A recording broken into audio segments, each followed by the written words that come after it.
और जब मैं वीडियो दिखाता था तो FIR नहीं होता था, और उसने कह दिया आपने दर्ज कर लिया। ये कहाँ की इंसाफी है भाई? ये इंसाफ कहाँ का है? या तो वो मार देगा या तो मैं खुद ही मर जाऊंगा, झंझट ही खत्म हो जाएगी ना। ये कानून, ये प्रशासन, जिला न्यायालय, ये सब अपना सुख से रहो भैया, अपनी कुर्सी तोड़ो, माफ करो रामजीत को। अरे 1000 मरते हैं, एक और मर जाएगा। अब पछताए होए क्या जब चिड़िया चुग गई खेत।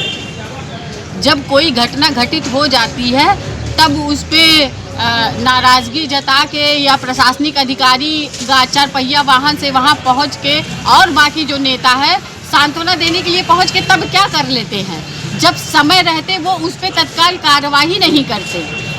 अनुराग हत्याकांड अपने समय में एक उस टाइम पे जिस टाइम ये कांड हुआ था उससे पूरा जिला नहीं इंटरनेशनल खबर थी, जिससे पूरा इंडिया हिला हुआ था, जहाँ जहाँ तक ये खबरें पहुँची थी।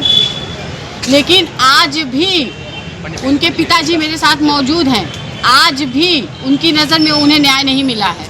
जिस तरह उनके बेटे को मार दिया गया उसी तरह उनको भी मारने की धमकी दी जा रही है, लेकिन प्रशासन इस पर चुप्पी साधा है। जो खोता है वही जानता है। अगर आम जनता के परिवार का व्यक्ति ही हमेशा किसी इंसान का शिकार क्यों होता है? जो आम व्यक्ति होता है जब वो एप्लीकेशन देता है तो अधिकारी सुनवाई नहीं करते हैं, तो विपक्षी उस पर हावी हो जाता है। अगर पहले से कार्रवाई समय रहते कर ले तो शायद इतनी बड़ी घटना घटे ना। आज इन्होंने अपने लड़के को खोया है तो उसका दर्द सिर्फ यही जान सकते हैं। जो चीज़ एकदम प्रत्यक्ष रूप से था, जिसका साक्ष्य पूरा समाज था, उसके लिए भी इन्हें 2 साल लगा। आए दिन कोर्ट आते जाते 2 साल लग गया इनको न्याय मिलने में, लेकिन जो न्याय इन्हें चाहिए था वो इन्हें अभी तक नहीं मिला। और उसी मामले में इनके ऊपर चोरी का इल्ज़ाम लगा दिया गया है, जिसपे यहाँ के प्रशासनिक अधिकारी कह रहे हैं कि मैं इसमें कुछ नहीं कर सकता, FIR दर्ज हो चुका है। और दूसरी बात ये बता दूं, जिसने अपनी इतनी बड़ी दौलत खो दी वो चंद पैसों को चुरा के क्या ही कर लेगा। जब प्रशासनिक अधिकारियों को सारी बात उनके संज्ञान में है, सारी बातों की जानकारी उन्हें है, तो जब विपक्षी इतना बड़ा दबंग है उसके खिलाफ क्यों FIR दर्ज इनके खिलाफ किया गया? उनके कहने पे, उनके पक्ष के लोगों का क्या पूरा मामला है? आज अनुराग के पिताजी हमारे चैनल के साथ बने हुए हैं, मैं उनसे बात करूंगी और जानने की कोशिश करूंगी कि क्या है पूरा मामला। सबको, जितने लोग देख सुन रहे हैं सबको धन्यवाद, नमस्कार, प्रणाम। ये बताइए चाचा जी, आज आप यहाँ किस मामले में आए थे? जी मैम, वही आया था कि जो मेरे ऊपर चोरी का इल्ज़ाम लगा हुआ है, तो मैं कप्तान साहब से मिला। कप्तान साहब ने कहा कि कुछ नहीं होगा, आप चिंता मत करिए, हम देख रहे हैं, वो उसमें कुछ नहीं होने वाला है। ठीक है, कुछ होने वाला तो नहीं है, लेकिन वो मामला जब दर्ज हुआ है तो कोर्ट में जाएगा। इस पे मैं आपको रोकना चाहूँगी, ये जो चोरी का मामला आपके ऊपर लगाया है, ये लगाया किसने है? राजकुमार यादव, लालता के छोटे भाई है, हत्यारे के चचा हैं, और इन्होंने लगाया मुकदमा, और वो भी 1-1.5 साल बाद लगाया मुकदमा, हमारे ऊपर इल्ज़ाम लगाया। इससे पहले जब मुकदमा चल रहा था तो घर बचाने के लिए लालता की पत्नी ने एप्लीकेशन दिया कि वो घर मेरा है, ये पुश्तैनी है, जबकि वो अवैध रूप से था। और उस समय उन्होंने नहीं कहा कि हमारा जेवरात है, गहना है, लूट लिए, 5 लाख रुपए लूट लिए, तो उस समय वो घर बचा रहे थे। अब इस समय ये 1.5 साल बाद राजकुमार ने कहा कि ये मेरे घर से गहना लूट ले गए। सदमे से मेरा पूरा परिवार पीड़ित है। आज भी आपसे मैं रोते हुए मिला था ना, मैं रो रहा था खड़ा होकर। तो बताइए मैं कहाँ जाऊँ? और जितने मेरे गवाह हैं सबको शामिल किया गया है। तो क्या लूट अगर हो ही रही थी तो मैं और मेरा जो गवाह है वही लूट रहा था? और दूसरी बात कि तुम्हारा घर है, तुम उसकी रखवाली करोगे, मैं जिम्मेदार हूँ। घर पे लोग सोए रहते हैं, चोरी हो जाती है, मेरी कौन सी जिम्मेदारी है? मैं क्यों तुम्हारा घर देखने जाऊँ भाई? हमारा तो सब कुछ खत्म हो गया। आपकी तो दौलत ही खत्म हो गई, तो अब दूसरे की दौलत चुरा के या कुछ भी करके हमें क्या हासिल होगा? और वो भी गेहूं और चावल मैंने चुराया। मेरे पास खेती है भैया, चलिए दिखाऊं, गेहूं चावल मेरे घर पे फेंका पड़ा हुआ है। और गेहूं चावल चुरा लिया, 20 लाख का जेवरात चुरा लिया। हमारा कंडीशन वो है कि जेवरात के मामले में मैं बता दूं और नगद कैश के मामले में बैंक अकाउंट नंबर देता हूं, आप अभी चेक कर लीजिए। 54 रुपये बैंक अकाउंट में है। और जेवरात के मामले में मेरे घर पे किसी के पास भी एक भी जेवर नहीं है। मेरा इलाज करने में और इनका मुकदमा देखने में मेरा सब कुछ खत्म हो गया। जिसमें आप डकैती हुई थी जो है, तो आप तो कहाँ इलाज करा रहे थे? हाँ, हम बनारस थे। जिस टाइम में ये चोरी का इल्जाम लगा रहे उस समय आप कहाँ थे? BHU में एडमिट थे हम। उसके बाद भी ये जो थाना, कौन सा थाना पड़ता है आपका? गौरा बादशाहपुर थाना। तब भी वहाँ सुनवाई नहीं हो रही है? नहीं, दरोगा साहब भी कहते हैं कि कुछ नहीं होगा। अरे कुछ नहीं होगा तो FIR दर्ज क्यों हुआ? मुकदमा तो होगा। अब मैं वकील कहाँ से हायर करूँ, पैसे कहाँ से दूँ? मैम यही सब तो है ना दुनियादारी। आपको मैं रो क्यों रहा था? आपके घर पे सिक्योरिटी सुरक्षा भी मिला है ना? हाँ, सिक्योरिटी गार्ड भी हमारे घर पे है। गार्ड थे? तो गार्ड के पास फोन गया था कि आप कितने दिन से हो? बोले इतने दिन से हूँ।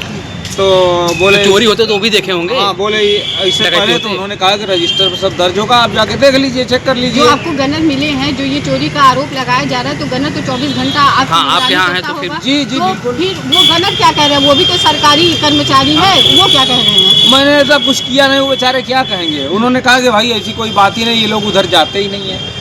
तो उनकी बात को कितना प्रतिशत सत्य ये अधिकारी जांच नहीं मानते किया गया FIR अब पे? पता नहीं वो लोग कितना अच्छा, मानते हैं कितना चाचा नहीं जी, मानते ये हैं। बताइए, क्या ये जो आपके ऊपर आरोप लगाया गया, और ये आरोप उनके द्वारा लगाया गया है जिन लोगों ने आपकी हंसती खेलती जिंदगी को उजाड़ दिया?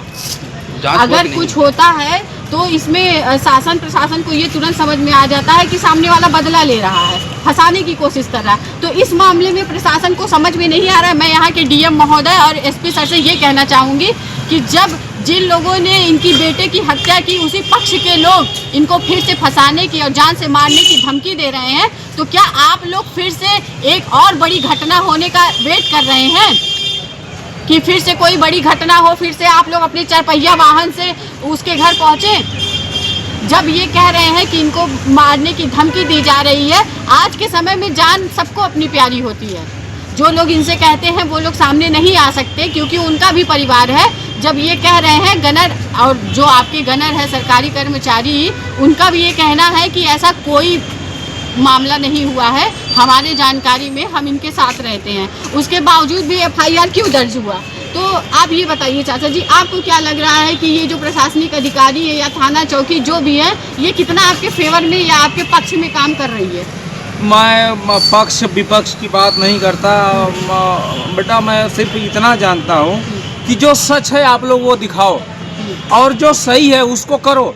बिना जांच के FIR दर्ज हो गया? और जब मैं वीडियो दिखाता था तो FIR नहीं होता था, और उसने कह दिया आपने दर्ज कर लिया। ये कहाँ की इंसाफी है भाई? ये इंसाफ कहाँ का है? वो तो वही मैं कह रही हूँ कि इसमें जांच नहीं हुआ, FIR दर्ज हो गया। जब आप चिल्ला चिल्ला के कह रहे थे, सबूत दे रहे थे, तब कुछ नहीं हुआ। इसमें आप क्या कहेंगे?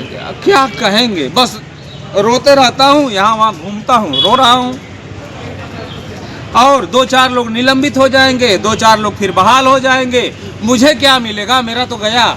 किसी के आने जाने सब मेरा क्या होगा? हाँ, और दूसरी बात, वो कह रहा है राजकुमार जिसने मुकदमा लिखवाया कि चोरी का, वो कह रहा है कि बहुत उड़ रहा है, इसकी भी व्यवस्था करनी है। अब चूंकि जो सुनते हैं वो सामने कहने नहीं आते डर की वजह से। मेरे पास कोई सबूत नहीं है, डर तो और इतनी अप्रोच भी नहीं है कि मैं उसके खिलाफ मुकदमा लिखा सकूं, और लिखाने जाऊंगा भी तो कोई सुनेगा नहीं।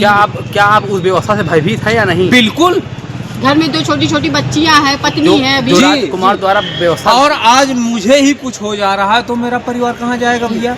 जब वो कह रहा है कि ये उड़ रहा है बहुत, इसको भी देख लेंगे।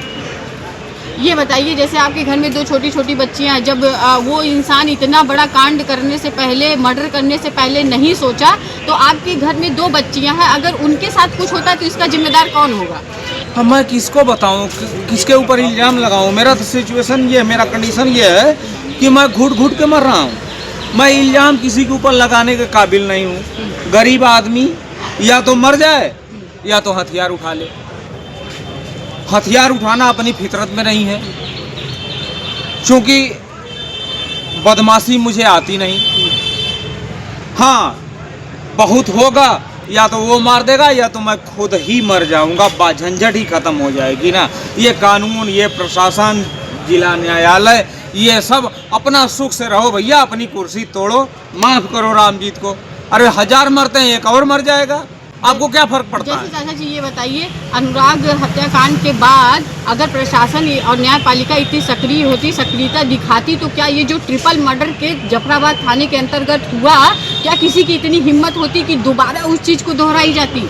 अभी कल जफराबाद थाने में सब्जी वाले को चाकू घोंपा गया है, शायद आप लोगों ने देखा नहीं होगा। और वहीं एक 4-6 दिन पहले लूट लिया गया गोली मार के, इलाका में तक हत्या हो गई। और इतना मर्डर हुआ अनुराग के बाद, इतना मर्डर जौनपुर में हो रहा है, मैं किसको क्या बोलूं। डर खत्म हो गया है। अनुराग हत्याकांड के बाद इतने सारे कांड हुए कि डर ही खत्म हो गया दबंगों के मन से। हमारे गांव में कोई झगड़ा होती है तो लोग उदाहरण देते हैं, मार दे उसको, गाली दे के उदाहरण देते हैं कि मार दे। वो भी उधर जो हुआ, क्या कर लिया उसने, तू भी मार। तो ये उदाहरण कम से कम अगर प्रशासन ने खत्म कर दिया होता तो आज ये नौबत न होती। नहीं, पब्लिक के मन में डर होता। क्या बोलूं मैं।